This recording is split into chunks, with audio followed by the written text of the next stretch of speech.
जिंदगी का तमाम हिस्सा ही अध्यात्मक है। जब हम रूह से पैदा होते हैं तो फिर जब हमारा वजूद कॉन्शियस है, चेतना है, तो हम फिर संसारी कैसे हो सकते हैं। हम सब ही अध्यात्मक हैं, अध्यात्मकवादी हैं। हाँ, हमने अपने एक्सपीरियंस देखने हैं और तजर्बा करना है, और हमने देखना कि है हमारी कैपेसिटी क्या है और हमारी पात्रता क्या है और हमारे में कितनी योग्यता है। हम क्या क्या कर सकते हैं, कैसे सोचें पैदा होती हैं, कैसे भावनाएं उठती हैं, कैसे कामनाएं बनती हैं और कैसे जीवन तरक्की करता है। हम अपने आप में भी तरक्की करते हैं और हम समूहगत भी तरक्की करते हैं। आज मैं कैलिफोर्निया की न्यूपोर्ट एक सिटी है उसमें गई, और वहाँ पर फरारी का जो कि महंगी कार है, जिसकी लागत इंडिया की आप सबको पता ही है कि फरारी कितनी महंगी है, जहाँ पर $3.5 लाख की आती है अमेरिकन, और इसकी कीमत 6.5 लाख तक होती है। और ये आप देख रहे हैं कि ये फरारी का एक छोटा सा परेड निकल रहा है और लोग इकट्ठे हुए हैं, और जहाँ पर नाश्ते का बहुत ही अच्छा प्रबंध किया हुआ है, बहुत अच्छा प्रबंध था नाश्ते का। और हम जहाँ से जा रहे थे, मैं हरियाणा के साथ जा रही थी, और हमने जब जहाँ पर फरारी वाले को देखा तो मैंने कहा कि आप रुको, मैं तो वहाँ पर घूम कर आती हूँ। मैंने घूमते घूमते वहाँ पर ये वीडियो बना ली और आप लोगों को दिखाने के लिए। जिंदगी का कोई भी हिस्सा तरक्की करता है, उस हिस्से में अध्यात्मकता छुपी हुई है। इस फरारी की कीमत 3.5 लाख से लेके 680 लाख तक की है। आप जैसे देख रहे हैं फरारी। अगर जिनके पास पैसा है, उन्होंने पैसा कहीं ना कहीं खर्चना होता है, पर फरारी बनाने के पीछे कारण क्या है, जे हमने ऐसा नहीं देखना कि जे पैसावादी है, जे दुनियावी है, जे संसारी है। हमने देखना है कि जिस इंसान ने बनाई है उसकी भावना कैसी थी, उसकी सोच कैसी थी, उसके दिमाग में जो आइडिया आया कहाँ से, उसमें क्या ऐसी चीज है कि इसकी जो कीमत है इतनी है। और लोग ऑफ कोर्स जिनके पास बहुत ज्यादा पैसा होगा वो इस फरारी को लेते होंगे और ले रहे हैं। हमने सवाल करना है, अगर मैं खुद को अपने आप को सवाल करूं कि अगर कल को मेरे पास इतना पैसा आ गया कि मेरे पास $1 बिलियन जाए, और क्या मैं लूँगी?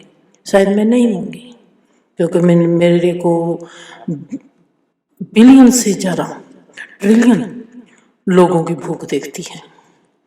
पर हमने जहाँ पर बात करने, क्योंकि हर एक की अपनी अपनी सोच है। परमात्मा ने जिस सोच से किसी को भी नवाजा है, उसने वैसा ही अपना कर्म करना है, वैसी ही सोच के अनुसार उसने जीवन को देखना है। और मैंने देखना है कि जीवन की हर तरक्की, उसके पीछे कोई ना कोई आइडिया है, उसके पीछे कोई ना कोई भेद है, उसमें जरूर ही कोई ना कोई अध्यात्मकता छुपी हुई है। जिंदगी का कोई भी तजर्बा हो, चाहे वो साइंस का हो, चाहे वो पैसे का हो, चाहे वो कैसा भी हो, उसमें जरूर ही कोई ना कोई आइडिया होता है, सोच होती है गहरी। और जिस व्यक्ति ने अपना समय देके किसी न किसी चीज को क्रिएट किया होता है खुदा की कृपा से, और उसने अपना कितना वक्त चुप में व्यतीत किया होगा। मेन बात यह है कि हमने अगर पैसा भी कमाना है, हमारी सोच कैसे चलती है, हमको अपनी सोच को देखना पड़ेगा। और सोच को हम कैसे देखेंगे? साइलेंस के सिवा हम कहीं भी अपनी सोच को देख नहीं सकते।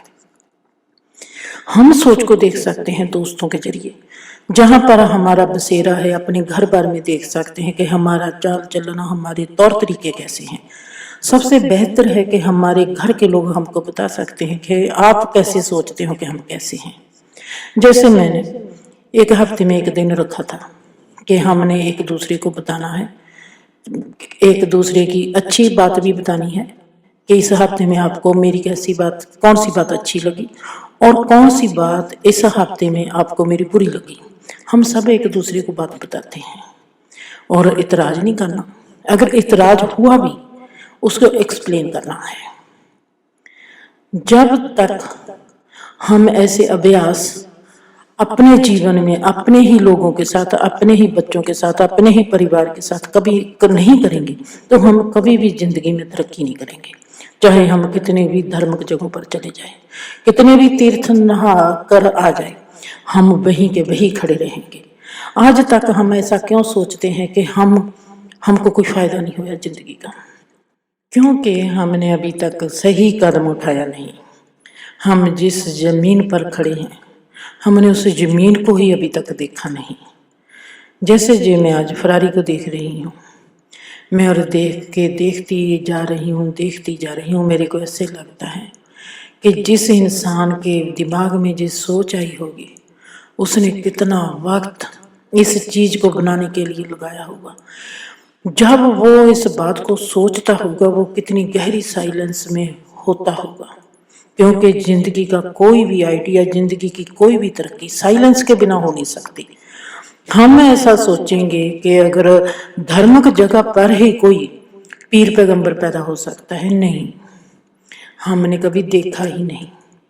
हमने जिंदगी के बाकी के जो हिस्से हैं उनकी ओर कभी ध्यान ही नहीं दिया। नहीं दोस्तों, जिंदगी के तमाम हिस्सों में हर तरह का इंसान पैदा होता है। धार्मिक जगहों पर भी चोर पैदा होते हैं और पैसे कमाने वाले भी संत बन जाते हैं। हमारी सोच कहाँ खड़ी है, हमने कैसे जिंदगी को जीना है, हमने जो हमारे में आइडिया है, सोच है, विचार है, हमने उस चीज को किस नजर से देखा है और हम वो क्यों करना चाहते हैं। फरारी, हमको क्या पता उस इंसान ने फरारी बनाने के वक्त में क्या क्या कुछ देखा होगा अपने भीतर में। उसकी जर्नी थी। जब हम कहते हैं जो हमारी इनर जर्नी है, भीतर की जर्नी है, अंदरूनी जर्नी है, अंदरूनी जर्नी में ही तो उसने कार बनाई थी ना बेटा। अंदरूनी जर्नी में ही आइंस्टाइन ने इतने फार्मूले पैदा किए थे। आपने कभी लोगों ने ब्रूच स्पिनोजा को नहीं देखा होगा, उसका नाम भी नहीं सुना होगा। मेरा नंबर 2 का, उसकी जो किताबें हैं मेरे लिए नंबर 2 पर आती हैं। फर्स्ट मेरे लिए जिंदगी की किताब है मीरदाद की किताब, नंबर 2 पर है ब्रूच स्पिनोजा। उसकी समझ ही नहीं आएगी, यही उस किताबों की सबसे बड़ी कला है कि उसकी समझ नहीं आएगी। उसको समझने के लिए हमको कितना एकांत जरूरी है, मजा आ जाता है। बहुत अच्छी किताबें हैं। उसने गॉड को, जैसे हम लोग तो सोचते हैं कि जो रब है वो इंसान की मूर्त है, उसने खुदा को फार्मूला बना के पेश किया है। जैसे 2 + 2 4 होते हैं, वैसे ही उसने बताया है कि मैं खुदा किसको कहता हूं। खुदा जे है, 2 + 2 जैसे 4 होते हैं, वैसे ही मेरा मैथ का, मेरे अलजबरी का फार्मूला जे है कि खुदा जे है। उसकी किताबें पढ़ने की योग्य है।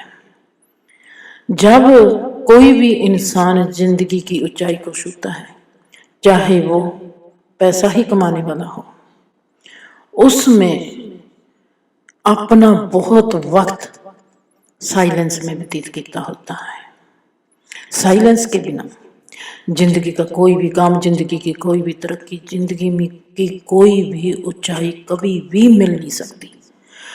मैं फरारी को देखती हूँ और इसका देखती हूँ कि हाथ से बनी हुई है, इसकी हर चीज हाथ से बनी हुई है, इसलिए इसकी जो कीमत है बहुत ज्यादा है।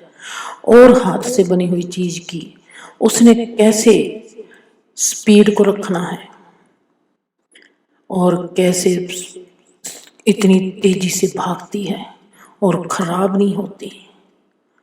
और जब वो बनाता होगा कि मैंने कैसे पुर्जे को पुर्जे के साथ जोड़ना है, आपको पता है, क्या पता उस गहरी साइलेंस में उसने अपने आप का एक वजूद को देख लिया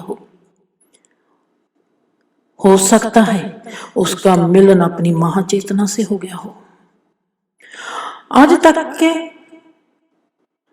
जितने भी लोगों को मैंने सुना, क्योंकि मेरा वास्ता उन लोगों से पड़ा है, जितने लोगों को भी सुना, जो सोचते हैं कि बस जो धर्म की जगह पर जाते हैं वहां पर ही साधु संत पैदा होते हैं। नहीं दोस्तों, जुत्ती गांठने वाला भी साधु हो सकता है, जुलाहा भी साधु हो सकता है, धोबी भी साधु हो सकता है, और पैसे कमाने वाला भी साधु हो सकता है, चोरी करने वाला भी साधु हो सकता है। हमने देखना है कि वो चोरी कर क्यों रहा है, उसको चोरी करने की नौबत ही क्यों आई, उसने क्यों किया। पर उसकी एक बात होगी, अगर वो चोरी करेगा वो बता देगा कि मैंने चोरी की है। अगर वो बताता नहीं तो फिर वो चोर है, फिर वो चोर ही गिना जाएगा। जब हम देखते हैं कि जिंदगी की तमाम क्रिएशन साइलेंस से पैदा होती है, तो फिर फरारी बनाने वाला भी, उसने भी तो इसको चुप में ही पैदा किया था। और आज मैं इस फरारी को देखने वाले को थैंक्स कहती हूँ और लाखों करोड़ों दुआएं देती हूँ। जहाँ कहीं भी होगा खुदा उस पर रहमतें की बरसात करे। हंसते रहो, बसते रहो और सदा ही सलामत रहो।